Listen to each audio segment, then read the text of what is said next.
Estamos aqui apresentando um podcast com o ex-prefeito de Penápolis, hoje radialista Célio de Oliveira. Meu nome é Ítalo Felipe. Meu nome é João Pedro Vieira. Estamos aqui hoje com o Célio. O Célio, assim como ex-prefeito, Célio, tem muitos mendigos assim em Penápolis, uma situação de rua assim, moradores de rua. Legal. Primeiro, agradecer aqui ao João Pedro, ao Ítalo, né, pelo convite, através do professor Marcos. Grande alegria estar aqui com vocês. Em relação à sua pergunta, eu fui prefeito durante 8 anos de Penápolis, né? Saí no dia 31 de dezembro de 2020. Mas o que a gente percebe é que a situação não mudou muito daquilo que era quando nós estivemos à frente do Poder Executivo, né?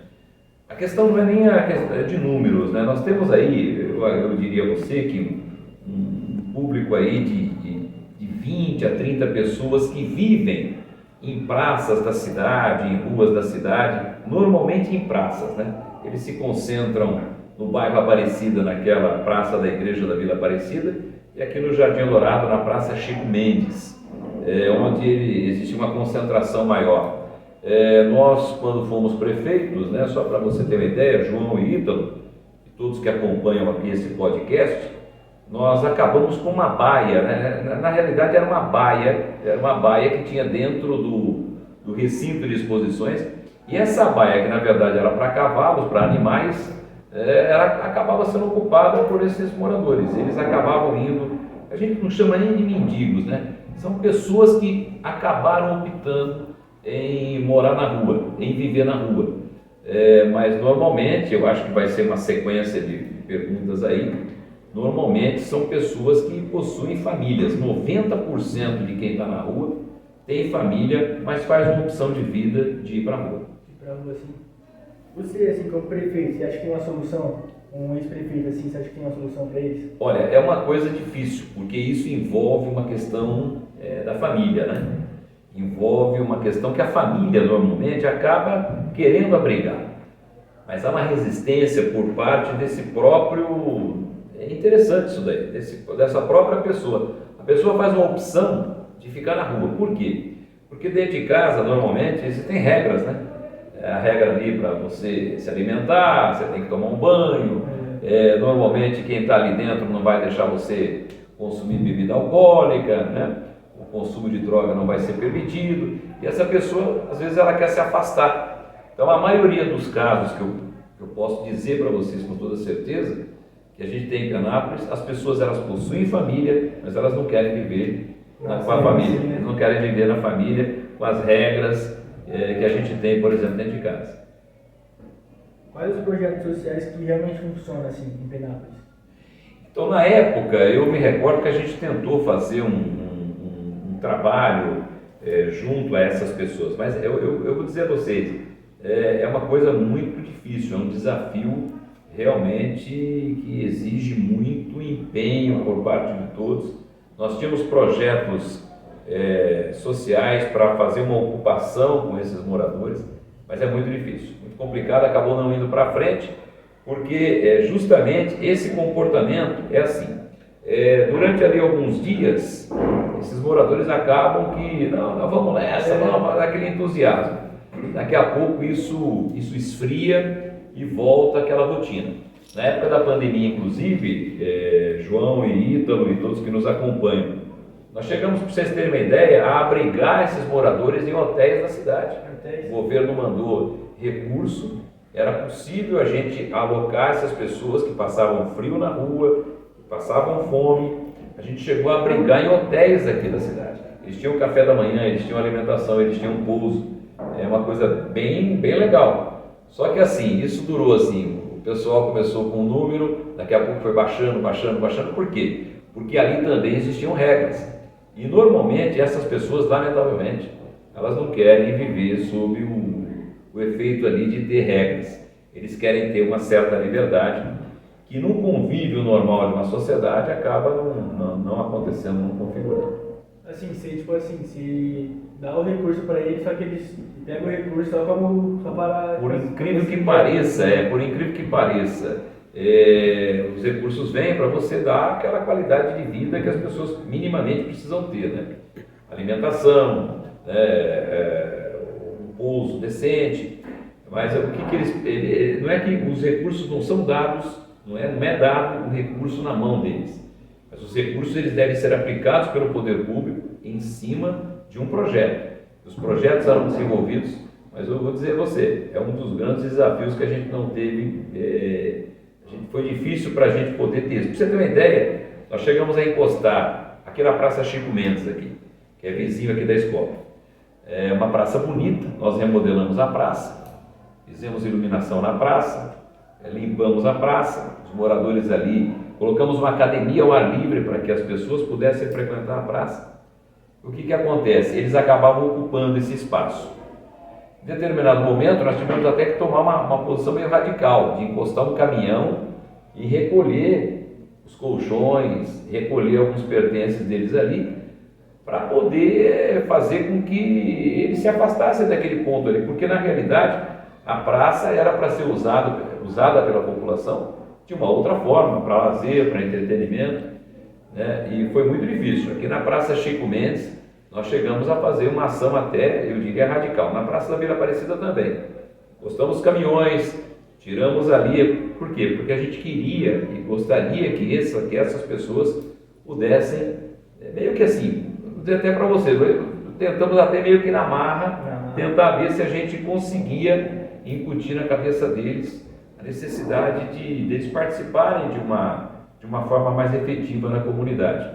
Mas foi bastante difícil. Uma mudança de vida assim. É difícil para você mudar essa vida deles, envolve muita coisa. E olha que a gente investiu com profissionais, hein?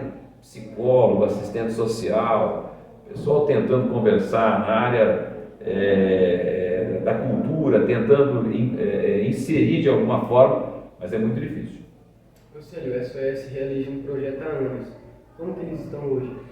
O SOS, na verdade, eles têm um projeto que acaba servindo ali refeições para as pessoas, e eles têm um projeto mais de passagem das pessoas, de moradores de rua que acabam se aventurando, pulam de uma cidade para outra. E o SOS tem uma coisa meio que de passagem aqui, né? E em relação aos moradores de rua, mais naquele aspecto de fazer aquele socorro, de fornecer ali uma alimentação, de fornecer ali uma assistência.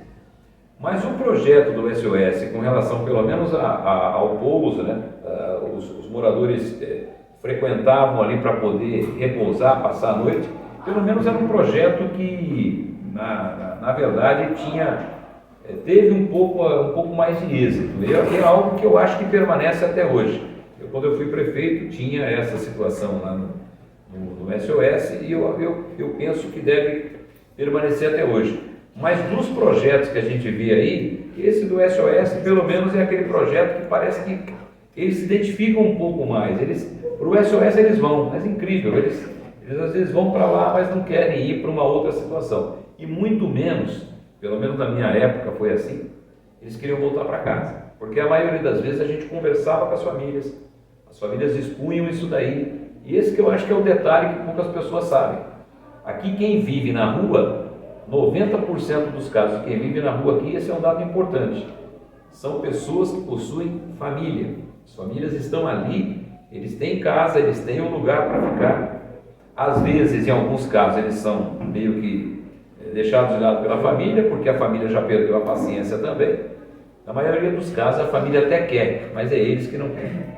O SOS também, além de oferecer assistência social, alimento, pouso, assim, eles também cedem a passagem, né, para voltar para a família. Normalmente tem um projeto específico, né, recebendo um recurso em que eles acabam oferecendo para quem, por exemplo, a pessoa é lá de Três Lagoas, eles não dão a passagem daqui de Penápolis lá para Três Lagoas, mas eles dão a passagem até Araçatuba. Aí chega em Araçatuba, tem um projeto lá semelhante também, dá a passagem até Guararapes. Aí chega em Guararapes, dá a passagem até Valparaíso. E assim vai até chegar lá em Três Lagoas. É uma coisa meio que restrita. Eles acabam não dando, não tem assim, vez ou outra, né, que tinha uma situação em que uma vez ou outra, quando uma história era bem verdadeira, assim, do ponto de vista de você analisar que aquela pessoa estava querendo ir realmente para aquela cidade lá, porque lá estava uma família dela, porque lá tinha alguém. Normalmente, o que acontece? Você vai, falar a verdade para você, você vai meio que vai empurrando o problema. Então, você tira daquele Penápolis, vai lá para outra cidade, a outra cidade manda para cá. E assim vai, e assim caminha, né? As coisas caminham dessa forma, mas existe realmente um projeto que o SOS, uma passagem de pequena distância, eles acabam oferecendo. Sim. Não, mas assim, é da pessoa, né? Eu dei uma passagem para ela para ir para Araçatuba para pegar para ir para outra cidade. Aí vai dela, se ela quiser procurar a passagem, vai ficar na cidade, né? Mas normalmente o que a gente chama viu, João, que a gente chama mais ou menos de fregueses ali, né?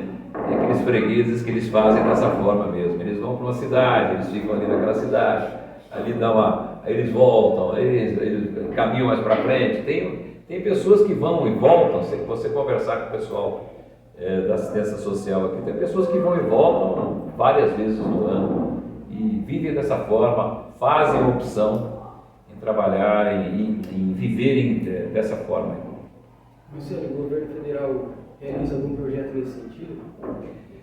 Então, especificamente, existem os recursos federais que são alocados para a área da assistência social, e a assistência social, ela tem aí uma obrigatoriedade. Para morador de rua, especificamente, do governo federal, nós não temos, não. Nós temos recursos, de um modo geral, que vão para a assistência social, e a assistência social acaba destinando para determinados projetos, né?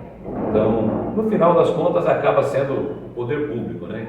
De um modo geral, seja governo federal, governo estadual, governo municipal, a própria prefeitura. A prefeitura também tem seus recursos para isso daí, para poder investir nisso, mas há uma grande dificuldade com o morador de rua. Isso que vocês veem na televisão aí, que acontece muito lá em São Paulo, em grande proporção, por exemplo, na região da Cracolândia, não que aqui a gente tenha uma Cracolândia, não existe isso aqui.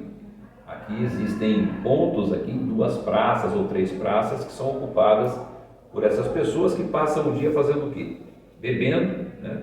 A realidade é essa, fica bebendo ali a bebida alcoólica, o consumo de bebida alcoólica, em alguns casos, lamentavelmente, drogas também. Então, isso acontece. Há uma repressão e uma repreensão, mas isso aí dura naquele momento, daqui a pouco isso acaba ali, dissolve ali um pouquinho, daqui a pouco volta tudo. Isso aí causa um desconforto ali, um incômodo, principalmente com os moradores ali dos arredores. É uma coisa que realmente chama bastante atenção. Veja na Vila Aparecida, no bairro Aparecida, nos momentos das missas que eram realizadas lá, fica aquele pessoal ali. Chegamos a desmontar, para você ter uma ideia, João e Ítalo, nós chegamos a desmontar na época, tirar torneiras da própria praça, porque eles usavam aquilo ali no final da tarde para tomar banho, ao céu aberto ali, tomando banho, nus ali, alguns nus, com as mulheres passando, com crianças passando, eles tomando banho ali, uma situação realmente complicada. Aí a gente tirava, para você ter uma ideia, tirava a torneira ali que era usada para poder aguar ali a praça, né? Para poder aguar as plantas, exatamente. E teve que ser tirada numa época, não sei como é que está hoje, mas teve que ser tirada numa época porque, lamentavelmente, pelo que eu tenho visto, parece que diminuiu um pouco essa presença dessas pessoas nas ruas aí. Nós chegamos a ter 35 pessoas na época. Pelo que eu vejo aí, tem sim, mas eu não sei se hoje nós temos uma quantidade tão grande, até porque teve alguns também que faleceram, né, nessa vida aí, acabaram falecendo, né? E outros que acabaram sendo resgatados pela família, alguns pela igreja, tem um papel importante também. Aí vai muito do querer, né? Esse tipo de coisa vai muito do querer da pessoa. E a pessoa acaba se acostumando com essa vida aí, e é difícil para você convencê-los a mudar a rotina e mudar a vida. Luciano, eu queria perguntar também se a Casa da Sopa ajuda eles. Não, a Casa da Sopa é um outro tipo de projeto, né? Não é destinado especificamente para moradores nesta situação, né? Essa vulnerabilidade das ruas aí. A Casa da Sopa também exerce um papel importante, né? Mas especificamente para moradores nessas condições, não. Você, eu queria perguntar também porque, tipo assim, na sua visão, por que eles decidem ir para essa vida assim de morador de rua? Então, rapaz, isso é uma pergunta de difícil resposta, né? E nós que vivemos em condições normais, né? Uma vez eu tive uma curiosidade, eu conversei com um desses moradores, por exemplo, no caso dele, né? Na época, aí foi porque separou da esposa, e a gente tem muitas separações hoje, mas não é todo mundo que separa que vai para a rua. Mas no caso dele, ele sofreu uma espécie de estou falando especificamente desse caso. Não significa dizer que todo mundo não é. Isso é, cada um tem uma história, na verdade. Cada um tem uma história. Mas basicamente eu posso dizer para vocês o seguinte: é uma opção que lamentavelmente as pessoas acabam tomando. E repito, quem frequenta as ruas aqui em Penápolis, 90% dessas pessoas tem casa, tem pai, tem mãe, tem irmão, tem gente que quer ajudar, tem filho, né? Mas lamentavelmente por quê? Eles não querem conviver com determinadas regras que uma família normal tem. Então, uma família normal, né? Você faz parte de uma família, tenho certeza disso. Você vem para a escola, você está aqui, você é aluno do segundo ano, do ensino médio, você deve ter lá a sua regra, você tem a sua hora de acordar, você tem a sua hora de tomar o seu café da manhã, de tomar o banho, de dormir, né? Eu tenho a impressão que a vida da maioria, imensa maioria, massacrante maioria das pessoas é isso daí. E essas pessoas, pelo menos aquelas que eu tive a oportunidade de conviver quando eu fui prefeito, essas pessoas, a grande maioria, repito, volto a frisar isso daí, é isso que precisa ser claro aqui. As pessoas não estão aí na rua porque é uma opção de vida que eles acabaram tendo. Tem ainda gente que fica durante o dia na rua, mas à noite vai para casa. Ainda tem dessas pessoas. No meio dessa gente aí, tem pessoas que ficam durante o dia, porque durante o dia elas acabam consumindo o álcool, a droga, né? E chega à tarde, vai lá para casa. Algumas não trabalham para a família, outras não, chegam em casa, vão lá, dormem e no outro dia começa tudo de novo esse ciclo. A gente tentou de todas as formas. Você oferece às vezes uma ocupação, um ou outro consegue sair disso daí, mas eu posso dizer para você que metade para a maioria não consegue. Por que eles não procuram um emprego para melhorar de vida? Então, essa que eu falo para vocês, né? É uma espécie de uma opção de vida, né? Porque não que nenhum que estivesse na rua tivesse mudado de vida. Teve gente que mudou sim, mas é uma minoria. Infelizmente, posso dizer para vocês que é uma minoria. A maioria faz uma opção em viver na rua, em conviver na rua, com as regras das ruas, né? Com aquilo que as ruas acabam proporcionando. E assim, não adianta muito esse negócio de você faz uma repressão ali, é isso daí, né? É uma coisa meio que chovendo molhado, a verdade é essa. Vamos lá.